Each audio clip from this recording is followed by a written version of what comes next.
Salam Guru Penggerak. Saya Winda Hastuti, calon guru penggerak Kabupaten Karanganyar Angkatan 8, akan memaparkan aksi nyata modul 1.4 mengenai budaya positif. Pada aksi nyata modul 1.4, saya melakukan diseminasi budaya positif dengan rekan sejawat. Kegiatan diseminasi ini saya lakukan pada Jumat 21 Juli 2023 pukul 10.10 sampai 11.15 waktu Indonesia Barat di SD Negeri 01 Jeruk Sawit. Dihadiri oleh 12 rekan sejawat yang terdiri dari 8 guru SD Negeri 01 Jeruk Sawit dan 4 guru TK 01 Jeruk Sawit. Berikut ini adalah dokumentasi diseminasi mengenai budaya positif.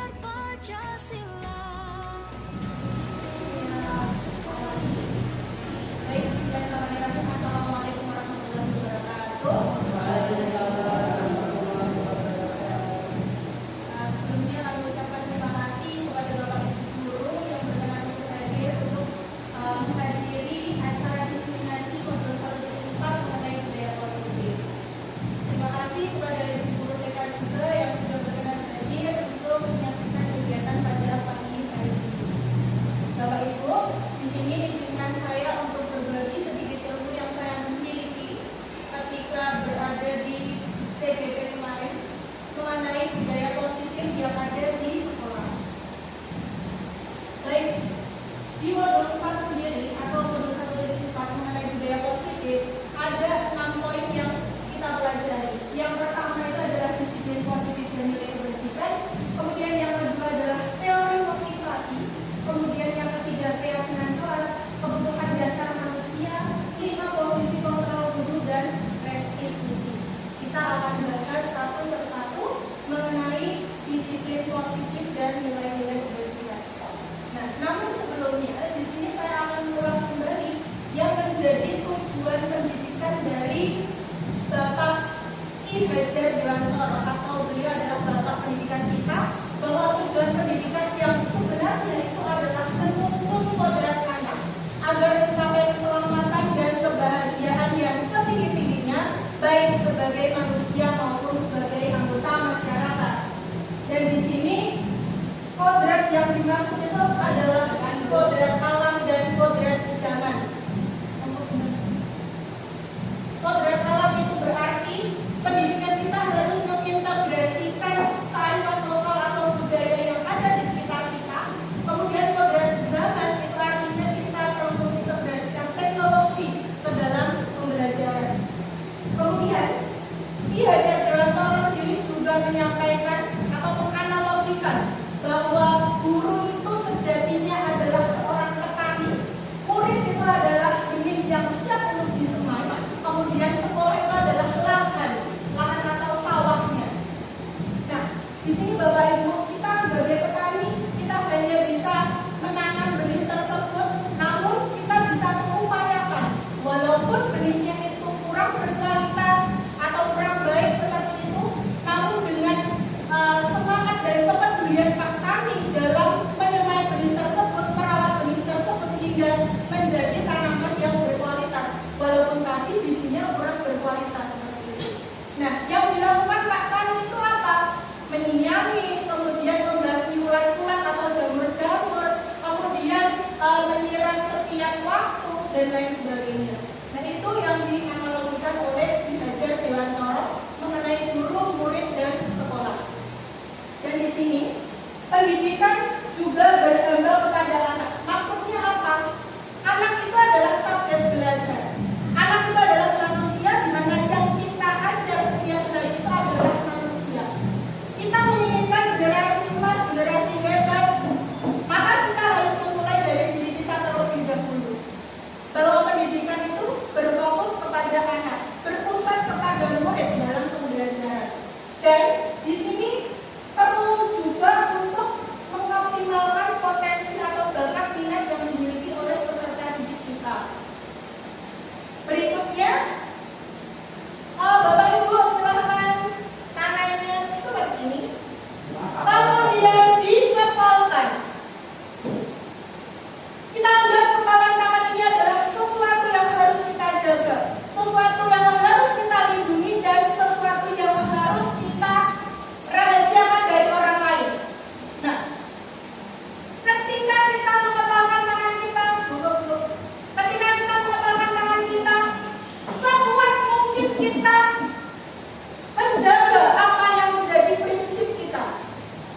di sini ada orang lain yang berusaha untuk membuka kepala tangan kita, ingin membuka kepala tangan kita yang sudah kita kepal erat.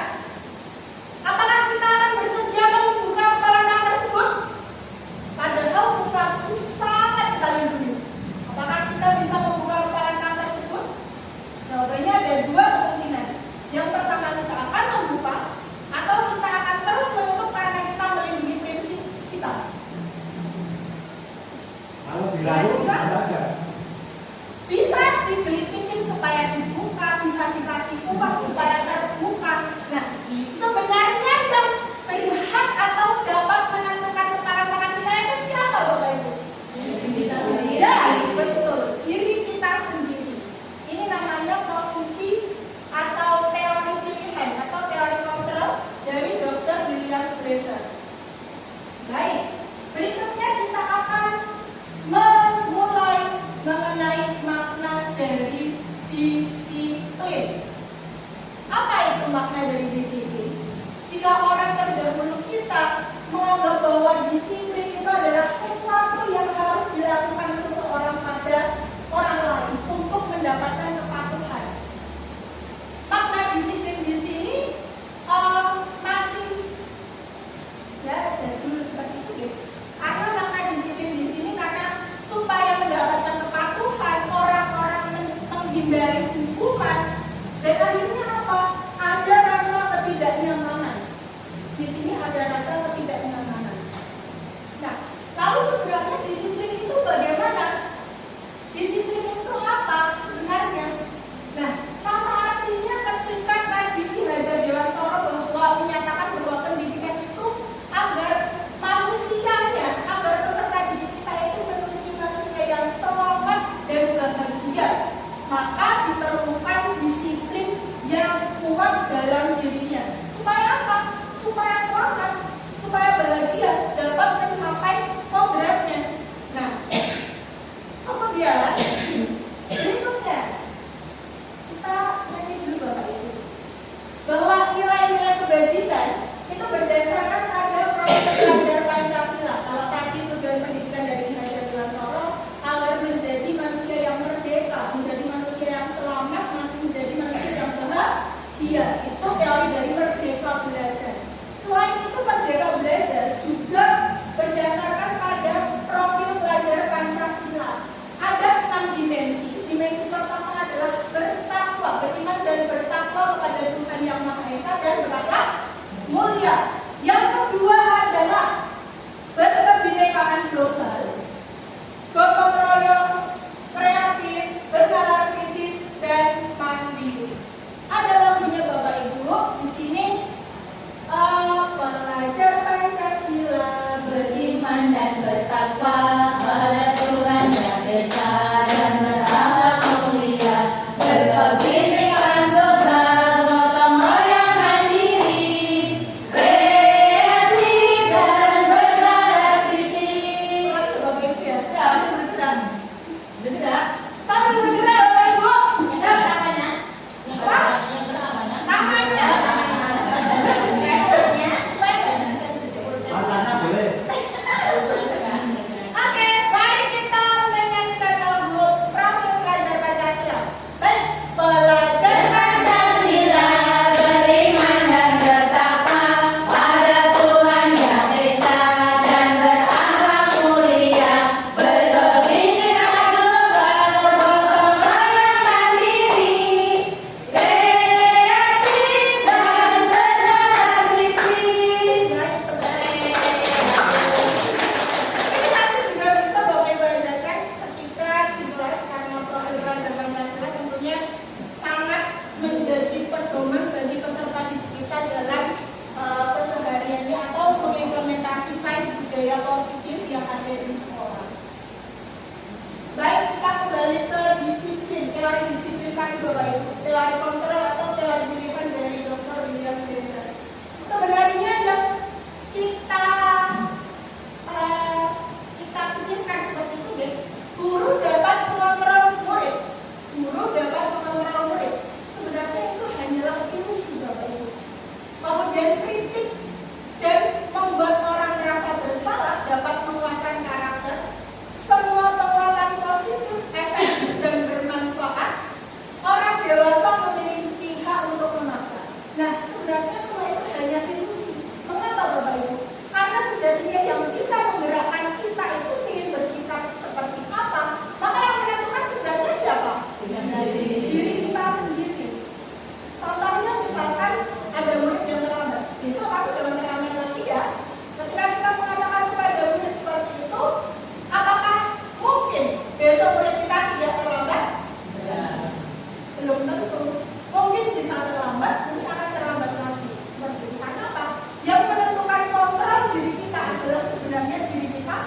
sendiri. Ini belahan aku. Bisa jadi itu Mbak. Nah, di sini Bapak Ibu ada perubahan paradigma atau perubahan pemikiran terkait dengan stimulus respon dan teori kontrol. Bahwa di stimulus respon kita mencoba mengubah orang agar berpandangan sama seperti kita, tapi sebenarnya yang terjadi itu kita berusaha memahami pandangan orang lain tentang dunia.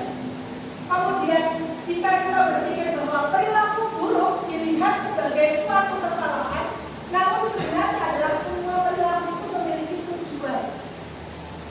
Nanti kita akan bahas. Kemudian orang lain bisa mengontrol saya, padahal yang sebenarnya terjadi itu adalah hanya diri kita yang bisa mengontrol kita sendiri. Kemudian saya bisa mengontrol orang lain, sebenarnya tidak bisa. Kita tidak bisa mengontrol orang lain. Kemudian pemaksaan ada pada saat tujuan gagal.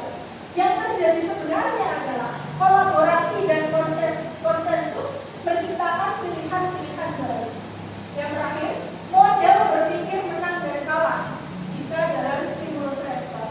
Namun dalam teori kontrol itu model berpikir menang-menang atau win-win.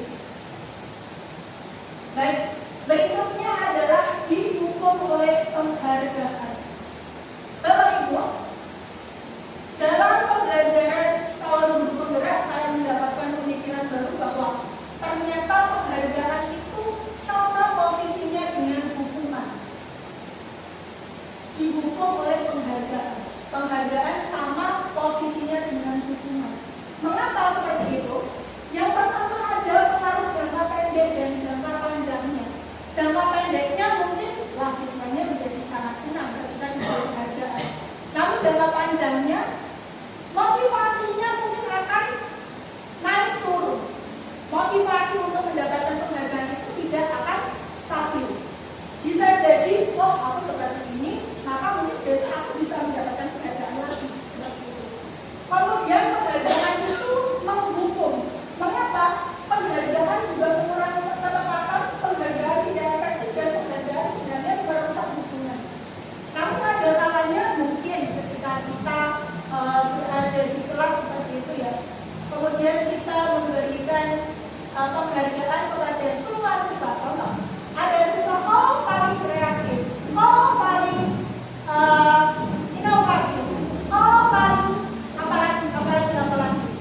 Jika penghargaan itu dilakukan di kelas dan semuanya itu mendapatkan penghargaan yang sama, bisa jadi itu akan menjadi semangat yang baru. Namun jika penghargaan hanya 1, 2, 3 seperti di kurikulum 2013 itu sebenarnya tidak ada ranking atau peringkat. Nah, karena apa? Karena dalam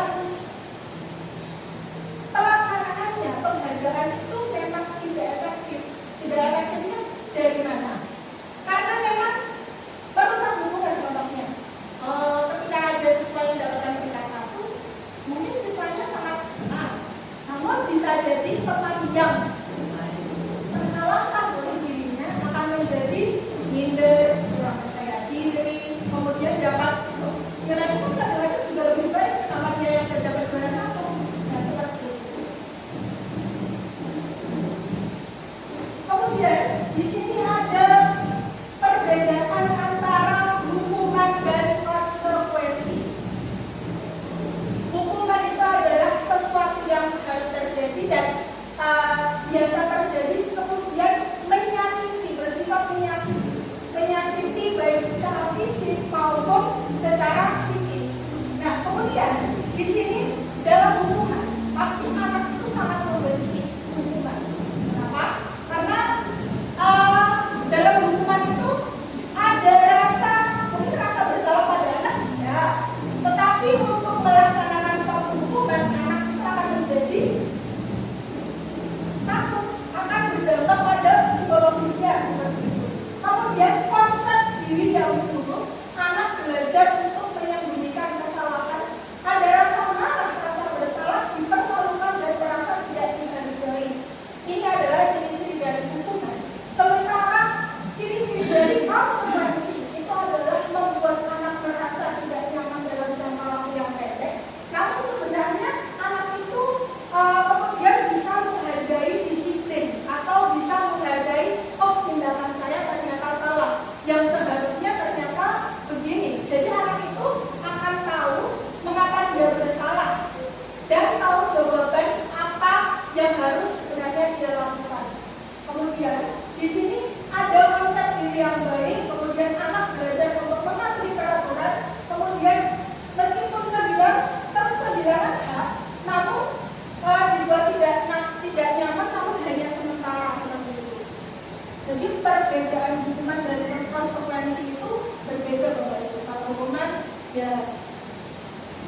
memalukan seperti itu. Kalau konsekuensi anak jadi tahu kesalahannya itu gimana.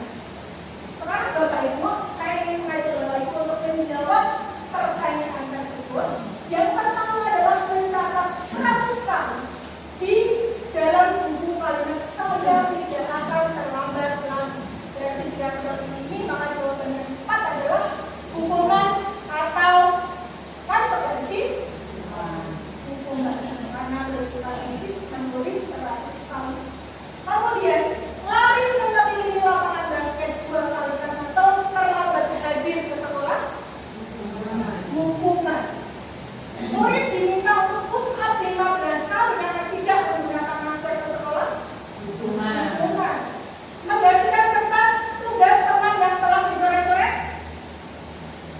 konsekuensi.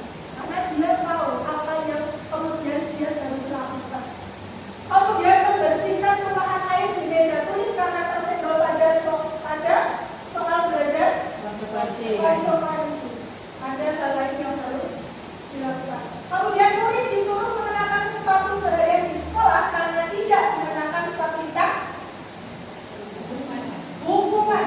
Terakhir, lari mengelilingi lapangan basket 2 kali karena terlambat 10 menit untuk mata pelajaran PJOK, hukuman. Baik. Di soal terakhir, lari mengelilingi lapangan basket 2 kali karena terlambat 10 menit pada pelajaran PJOK, konsekuensi. Ya, kata di sini yang menunjukkan adalah PJOK ya. Karena PJOK itu berkaitan dengan fisik, kemudian apa? Kalau PJOK itu berarti berkaitan dengan fisik supaya bergerak ya waktu itu. Baik, itu Bapak Ibu. Nah, kemudian di sini adalah urgensi budaya positif. Nah, mengapa kita sebenarnya harus menerapkan budaya positif di sekolah kita? Yang pertama memang penerapan disiplin itu agar anak mampu bertanggung jawab serta menumbuhkan kemandirian dan berdasarkan nilai-nilai kebajikan yang dimilikinya atau diyakininya. Kemudian keyakinan tersebut dimiliki berdasarkan motivasi internal, bukan atas paksaan, ujian atau hukuman. Kemudian posisi disiplin mengontrol diri dalam melakukan segala tindakan. Nah, di sini Bapak Ibu, ternyata ada motivasi perilaku manusia, ada 3. Yang pertama, itu adalah untuk menghindari ketidaknyamanan atau hukuman. Yang kedua adalah mendapatkan imbalan atau penghargaan. Dan yang terakhir adalah orang menjadi orang yang meyakinkan karena menghargai nilai-nilai kebajikan dalam dirinya. Jadi sebenarnya semua perilaku yang kita tampakkan itu ada dua hal, bersifat eksternal atau internal. Jika bersifat eksternal, maka subindikatornya itu adalah menghindari ketidaknyamanan atau hukuman. Kemudian mendapatkan imbalan atau penghargaan orang lain. Namun jika sudah masuk ke motivasi intrinsik atau internal, maka kita akan menjadi orang yang kita inginkan karena kita menghargai nilai-nilai kebajikan dalam diri kita. Nah, Bapak Ibu, di sini ada 5 kebutuhan dasar manusia. Dalam kita berperilaku, selain mengacu pada teori 3 motivasi perilaku manusia, ternyata ada 5 kebutuhan dasar yang sebenarnya sedang kita upayakan. Yang pertama, itu adalah survival atau bertahan hidup. Untuk bertahan hidup, ketika kita merasa lapar, yang kita lakukan apa Bapak Ibu? Makan. Ketika kita merasa haus, apa yang kita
menonjolkan dengan kuku-kuku.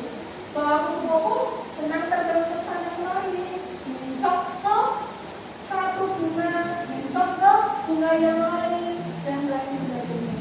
Nah, yang terakhir adalah fun atau kesenangan. Di sini berbentuk balon. Balon diartikan sebagai sesuatu yang menunjukkan simbol kesenangan. Nah, begitu juga dengan murid-murid kita di sekolah Bapak Ibu. Murid-murid kita di sekolah sebenarnya juga membutuhkan kebutuhan dasar ini. Membutuhkan 5 kebutuhan dasar ini, termasuk bertahan hidup, mungkin ketika di sekolah dia membawa bekal atau ketika istirahat ke kantin Pak Moko untuk mengisi amunisi seperti itu. Kasih sayang bisa didapatkan dari cintanya guru itu, kemudian memandang semua anak sama dan lain sebagainya. Kalau penguasaan Bapak Ibu, penguasaan itu kita bisa memberikan ruang kepada anak untuk kreatif, untuk berkreasi, kemudian kita juga memberikan kebebasan kepada anak, namun anak tersebut walaupun bebas tetap berada dalam kendali kita. Seperti itu. Dan yang terakhir, kita perlu juga untuk menyenangkan anak, kesenangan supaya kebutuhan dasar kesenangan anak ketika di sekolah itu juga bisa terwujud. Bisa diwujudkan dengan cara yang seperti apa? Bisa dengan ketika mungkin di kelas ada proyek Delima, kemudian ada SBT-nya, kemudian ada curah pendapat dan lain sebagainya. Baik, kita menuju ke keyakinan kelas Bapak Ibu. Keyakinan kelas itu sebenarnya apa? Kenapa tidak peraturan kelas saja? Nah, pertanyaan yang sama ini ketika ada pertanyaan seperti ini. Mengapa ketika kita berkendara membutuhkan helm? Jawabannya adalah supaya kenyamanan. betul, keselamatan. Ada keselamatan dan nyaman untuk lama. Kemudian ada pertanyaan juga. Mengapa kita perlu memakai masker ketika COVID? Jawabannya adalah agar selamat juga, agar kesehatan kita terjaga seperti itu. Sama halnya dengan tadi yang disampaikan oleh Ki Hajar Dewantoro, bahwa tujuan pendidikan itu selain agar siswa selamat juga agar siswa bahagia. Nah, dalam keyakinan kelas pun juga sama. Kenapa tidak peraturan kelas saja? Karena dalam keyakinan kelas itu berisi nilai-nilai kebajikan universal yang dipegang teguh oleh semua warga kelas, dipegang teguh oleh semua warga kelas. Kemudian guru berperan dalam menyusun keyakinan kelas berdasarkan kesepakatan kelas. Nah, dalam hal ini ciri-ciri dari keyakinan kelas itu adalah berisi pernyataan universal, kalimatnya positif, mudah diingat dan dipahami, semua warga kelas berkontribusi dalam membuat keyakinan kelas serta bersedia untuk meninjau dari waktu ke waktu. Nah, mengapa tidak peraturan kelas saja? Baik, peraturan kelas biasanya berisi dilarang mencontek ketika ulangan. Lebih nyaman didengar mana ketika ada jujur mengerjakan ujian. Nah, kita dalam keyakinan kelas pun demikian Bapak Ibu. Agar siswa selamat, maka kita perlu menanamkan karakter-karakter baik dalam diri peserta didik kita, dalam diri murid-murid kita. Dengan cara apa? Dengan menanamkan nilai-nilai kebajikan secara universal. Nah, dan kalimatnya itu secara positif, menghindari kata jangan, tidak boleh dilarang. Menghindari kata jangan, tidak boleh dilarang. Nah, kemudian bagaimana cara membuat keyakinan kelas Bapak Ibu? Caranya adalah yang pertama itu curah pendapat. Curah pendapat dari seluruh warga kelas. Kira-kira di kelas itu mereka menginginkan apa? Atau apa yang ingin mereka lakukan ketika di kelas? Kemudian setelah curah pendapat, mungkin nanti siswa akan mengusulkan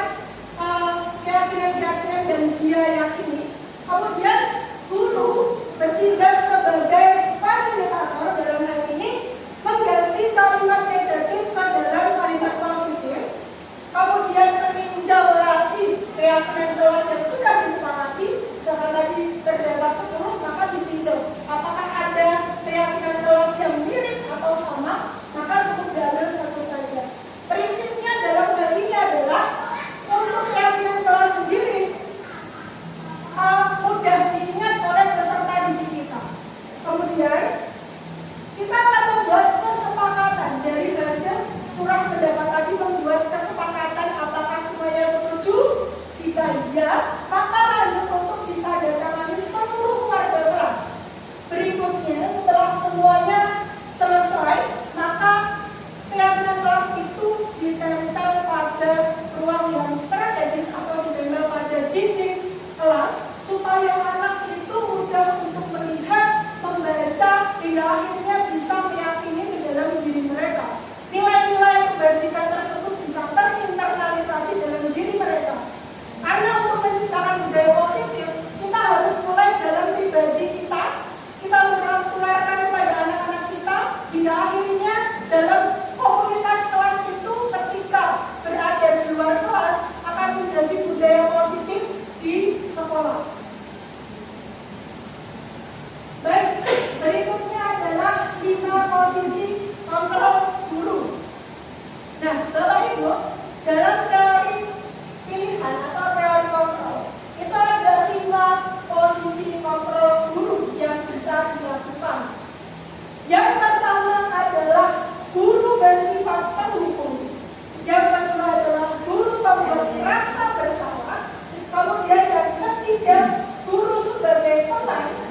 Yang keempat, guru sebagai pemantau. Dan yang terakhir adalah guru sebagai manajer. Nah, dalam hal ini Bapak Ibu, ada positif dan ada negatif. Positif itu berarti kita motivasi yang dilakukan ketika kita bersikap atau bersifat sebagai teman atau pemantau, maka dalam konteks yang positif. Namun sebaliknya, ketika pendukung dan pembuat rasa bersalah, itu maka perannya itu seperti negatif, seperti itu Bapak Ibu. Lalu dari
Jika dia melakukan A, maka dia akan mendapat sanksi B dan lain sebagainya. Berikutnya, di sini ada guru berperan sebagai manajer. Di sini, guru berperan sebagai manajer dengan ada suara yang mulus. Kemudian, bahasa tubuh tidak kaku, mendekat ke murid dan menggunakan restitusi. Nah, jika kamu meyakininya, apakah kamu bersedia memperbaikinya? Nah, kita menanyakan nilai-nilai yang diyakini oleh murid. Kemudian hasilnya, murid dapat mempertanggungjawabkan perilakunya. Dia dapat memperbaiki dirinya. Dia dapat mencari solusi atas permasalahan yang dihadapinya secara mandiri. Nah, dalam hal ini, guru juga menerapkan restitusi. Berikutnya yang dimaksud dengan restitusi itu sebenarnya apa? Restitusi itu hampir mirip dengan bimbingan konseling atau layanan konseling. Di mana restitusi ini adalah suatu proses yang kolaboratif antara guru dengan siswa, di mana bertujuan untuk mengajarkan murid untuk mencari solusi atas permasalahannya sendiri. Seperti itu. Kita hanya berperan sebagai seseorang yang menuntut anak, seperti tadi yang sudah disampaikan oleh Ki Hajar Dewantoro, menuntut kodrat murid agar dia selamat dan bahagia menjadi manusia maupun sebagai anggota masyarakat. Nah, di sini Bapak Ibu, ciri-ciri dari restitusi itu ada 8. Yang pertama adalah belajar dari kesalahan. Kemudian restitusi itu memperbaiki hubungan. Kemudian restitusi itu adalah sebuah tawaran, bukan paksaan.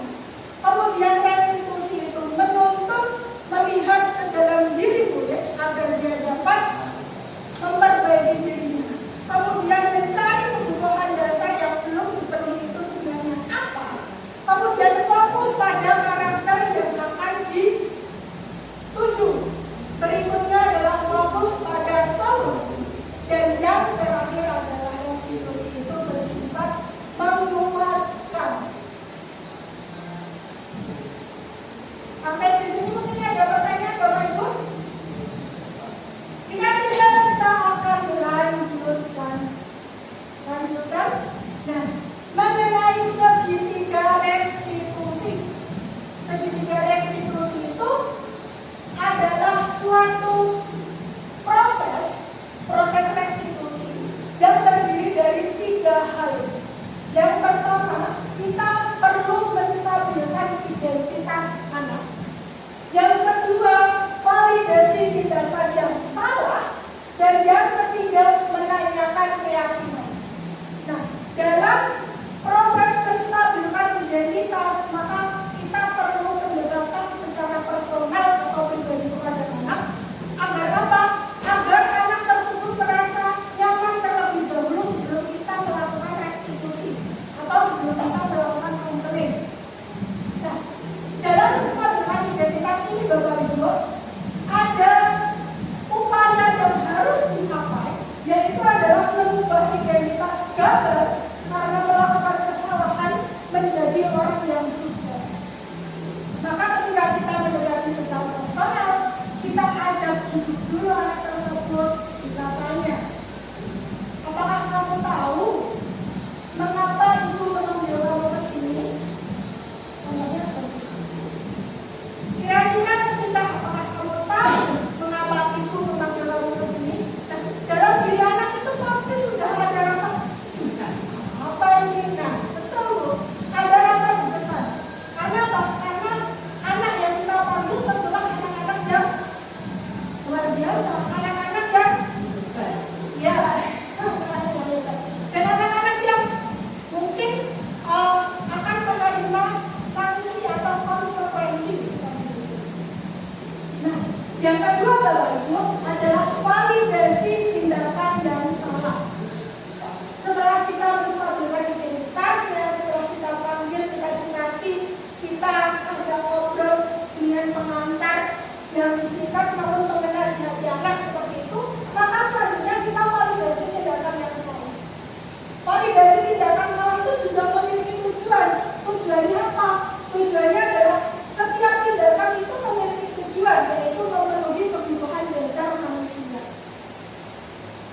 kebutuhan dasar tadi masih ingat Bapak Ibu?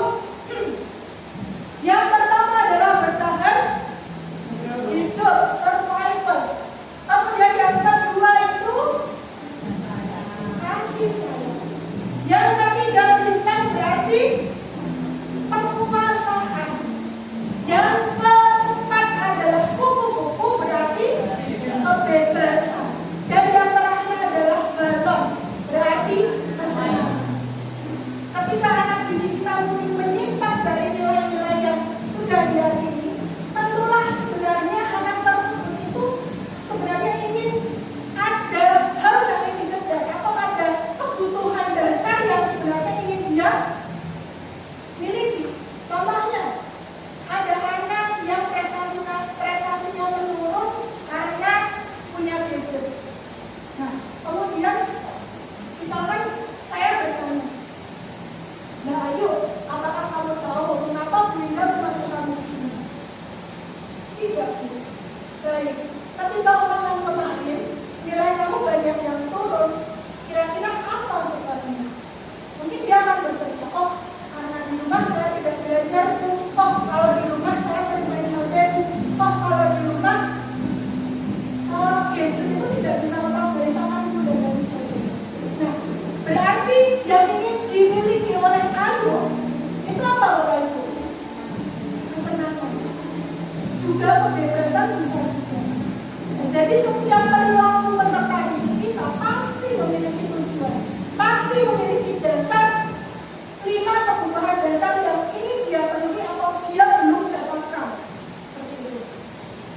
Dan yang terakhir adalah menanyakan keyakinan. Tujuannya apa? Menanyakan keyakinan itu dengan cara menghubungkan nilai-nilai yang dipercaya atau diyakini. Nah, dalam hal ini, jika kita sudah menerapkan atau membuat keyakinan jelas, maka bagaimana murid tersebut bisa menginternalisasi nilai-nilai kebajikan yang sudah disepakati hingga menjadi nilai atau karakter dari diri mereka sendiri. Nah, contoh pertanyaannya atau pernyataannya ketika menanyakan keyakinan kelas dari kasusnya Ayu tadi. Kemudian guru bertanya, "Baik, jika kamu memahami apa yang menjadi sebab atau penyebab atas turunnya nilai kamu, kira-kira apakah kamu bersedia memperbaikinya? Apakah nilai-nilai itu sudah sesuai dengan keyakinan kelas kita?" Seperti itu. Nah, baik Bapak Ibu, di sini selain menggunakan segitiga restitusi, maka kita perlu juga memulai dari diri kita, kemudian kita mulai ciptakan iklim budaya positif dalam kelas kita. Dengan cara apa? Dengan membuat keyakinan kelas yang bisa digunakan sebagai peserta didik agar dia disiplin berasal dari motivasi internal, agar dia bersikap atau disiplin itu atas motivasi dia sendiri, bukan atas menghindari hukuman, bukan atas mendapat ujian dan lain sebagainya. Apakah Bapak Ibu wali kelas sudah membuat keyakinan kelas?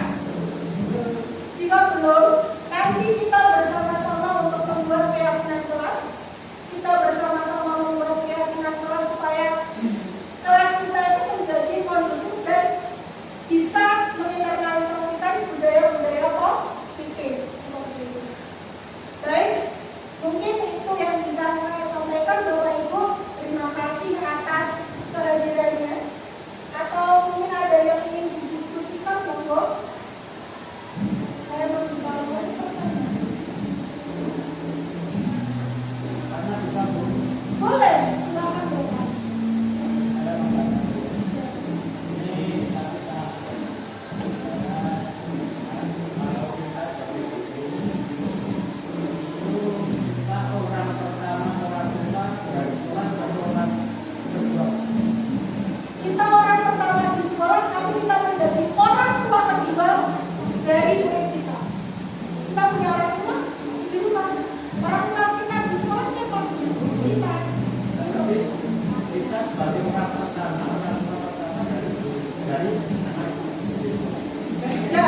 Jelas?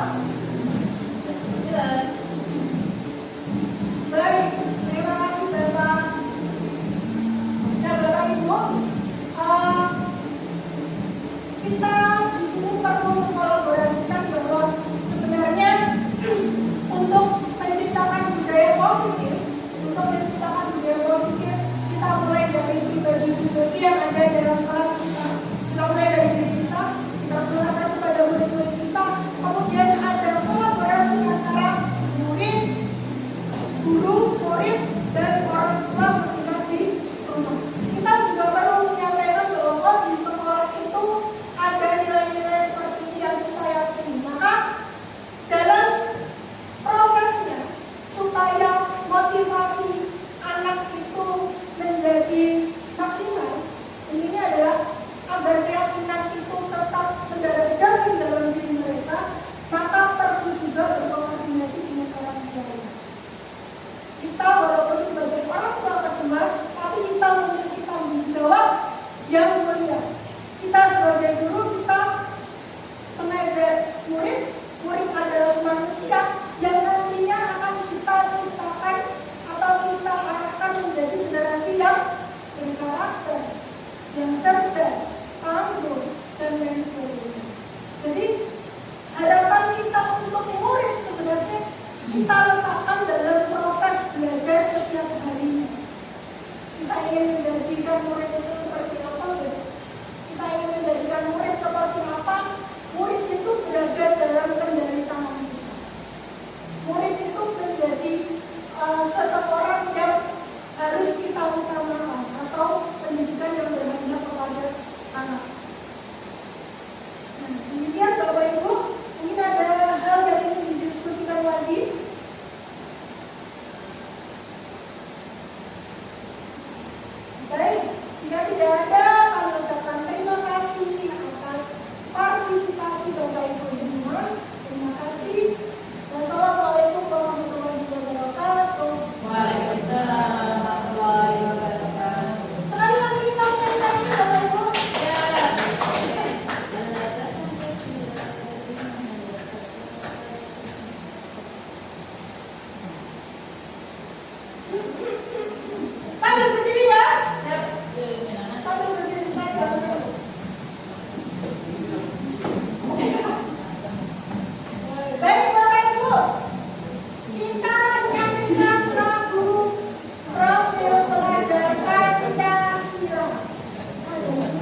Berikut ini adalah umpan balik dari rekan sejawat.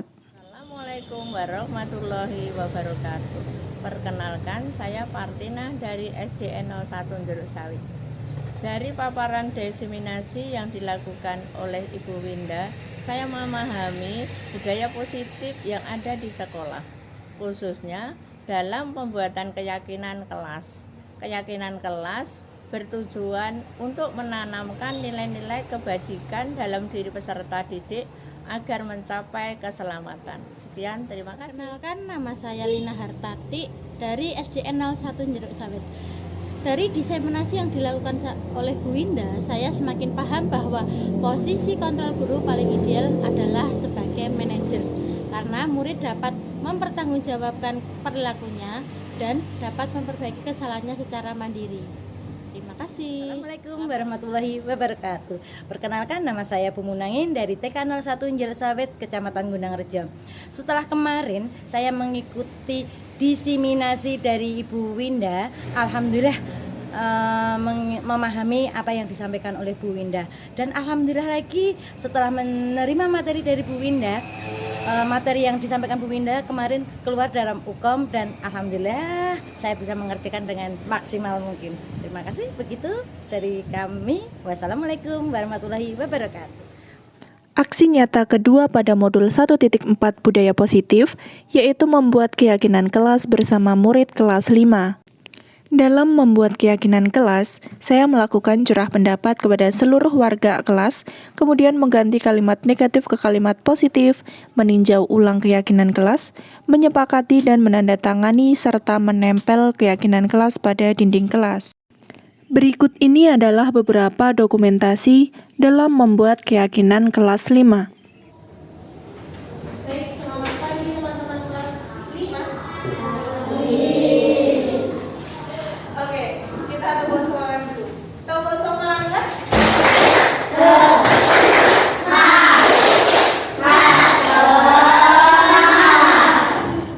Semangatnya gitu ya. Oke, kalau tepuk 1, nanti tepuk 1 itu di tengah. Tepuk 2, kanan kiri. Tepuk 3, tepuk 4, 2 kali, 2 kali. Kalau tepuk 5 berarti 2 kali tepuk 5.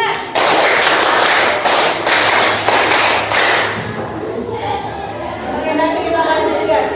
Baik teman-teman, hari ini kita akan membuat sebuah keyakinan kelas. Keyakinan kelas itu apa? Hampir mirip dengan peraturan kelas. Kalau dulu kita melihat peraturan itu sebagai sesuatu yang harus ditaati. Tapi hari ini kita akan membuat keyakinan kelas. Keyakinan kelas itu apa? Sesuatu hal yang perlu diyakini oleh seluruh warga kelas. Nah, contohnya saling menghargai pendapat atau mendengarkan pendapat teman, saling tolong menolong, seperti itu. Ada yang mau ditanyakan? Tidak ada. Jika tidak ada, silakan masing-masing dari kalian nanti menuliskan satu saja nilai-nilai yang akan kita yakini sebagai keyakinan kelas. Nanti Bu Guru bagikan kertas. Silakan kalian menulis berapa? 1 saja. Setelah selesai, nanti silakan ditambahkan di depan sini, ditambahkan di depan. Kemudian nanti kita akan sepakati keyakinan kelas 5. Ada yang mau ditanyakan? Oke. Silakan dituliskan.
baik teman-teman, karena kesepakatan kelas kita sudah selesai, maka di sini silakan tanda tangan masing-masing di atas namanya sendiri-sendiri. Itu ya, misalkan Mahendra dari tanda tangan di atas nama Mahendra. Nah, nanti Mahendra tanda tangan di atas namanya Anasib, ya tidak boleh. Itu. Sekarang Bu Guru panggil Akbar, Amira,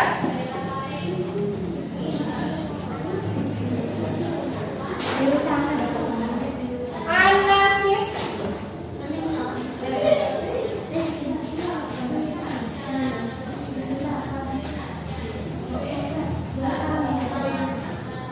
Dava.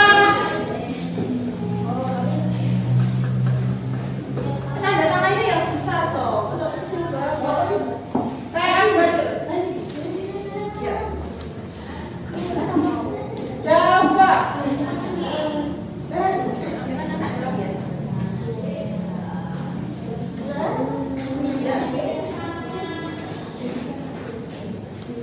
Devi.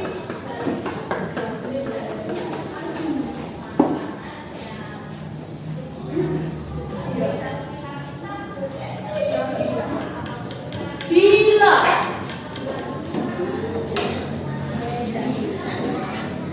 Gaby.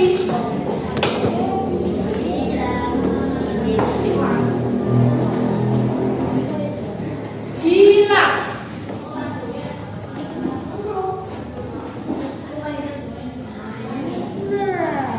Mahendra.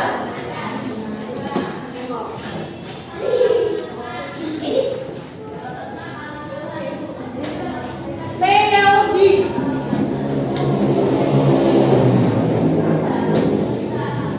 Raditya.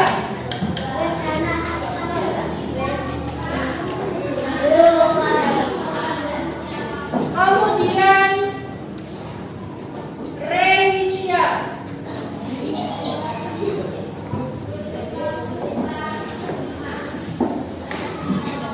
Salwa.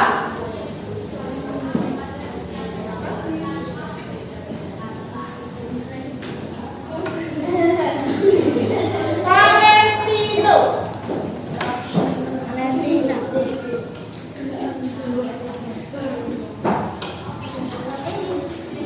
Zaiden tidak masuk. Zuhrufat.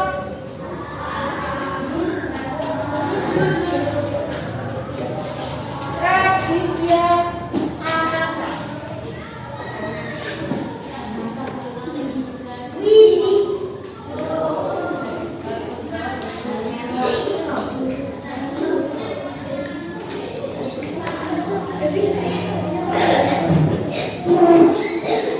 Baik teman-teman, kita sudah mendapatkan keyakinan kelas 5. Masing-masing juga sudah menandatangani keyakinan kelasnya. Sekarang tepuk tangan untuk semuanya. Selamat sudah bacakan yang menjadi keyakinan kelas 5 yang pertama. Saling membantu teman. Kemudian mengerjakan ulangan secara mandiri. Angkat tangan jika ingin berpendapat. Berkata jujur. Membersihkan bersama regu pikir. Duduk pada tempatnya.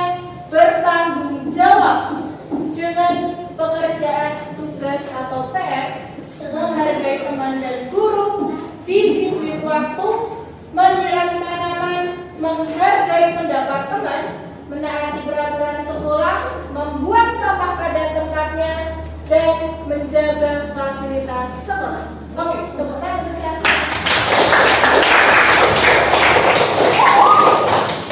Semoga keyakinan kelas yang sudah kita buat bisa menjadi nilai-nilai yang kalian bisa terapkan baik di kelas maupun di lingkungan sekolah maupun di lingkungan masyarakat.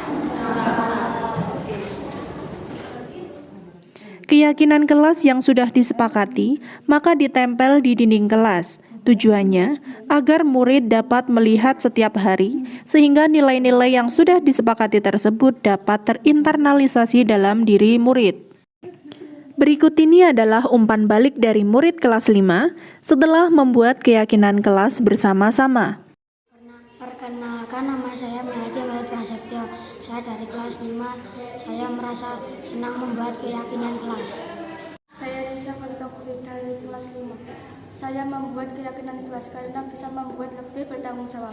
Perkenalkan, nama saya Dilai Kusuma dari kelas 5. Saya membuat keyakinan kelas agar lebih disiplin. Lebih memahami hak dan kewajiban anggota kelas. Lebih bertanggung jawab. Lebih bertanggung jawab. Berikutnya adalah refleksi diri. Saya menggunakan model 4P, yaitu peristiwa, perasaan, pembelajaran, dan perubahan. Peristiwa yang terjadi adalah di mana saya membuat keyakinan kelas bersama murid kelas 5 pada hari Kamis tanggal 20 Juli 2023. Berikutnya, pada hari Jumat tanggal 21 Juli 2023, saya melakukan diseminasi modul 1.4 bersama rekan sejawat di SD Negeri 01 Jeruk Sawit pada pukul 10:10 hingga pukul 11:15. Kedua, perasaan saya sangat senang sekali karena bisa mengimplementasikan salah satu budaya positif, yaitu pembuatan keyakinan kelas 5. Selain itu, mampu memberikan pemahaman bagi guru-guru di SD Negeri 01 Jeruk Sawit maupun TK 01 Jeruk Sawit mengenai macam-macam budaya positif yang bisa diterapkan di kelas maupun di sekolah.